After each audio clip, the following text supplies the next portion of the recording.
இதற்கு பிறகு நான் சொல்லுகிறேன், இப்பொழுது ஒரு பெரிய இடைவெளிக்கு பிறகு இந்த ஆண்டுதோறும் நாங்கள் அண்ணாவுக்கு மாநில மாநாடு மாவட்ட மாநாடாக 94 இருந்து தொடர்ந்து நடத்தி கொண்டே இருக்கிறோம்.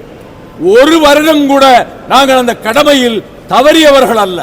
அதே கடமை உணர்வோடு தான் இப்பொழுது இந்த ஆண்டு மிகச்சிறப்பாக பேரறிஞர் அண்ணா அவர்களினுடைய மாநாட்டு பிறந்தநாள் விழா மாநாட்டை நடத்த வேண்டும். ஏனெனில் இந்துத்துவ சக்திகள், RSS, பிஜேபி வட்டாரங்கள் இந்த தமிழகத்தை கபலீகரம் செய்து விடலாம் என்று கருதி கொண்டு அவர்கள் இங்கே கால் ஊன்ற முயற்சிக்கிறார்கள்.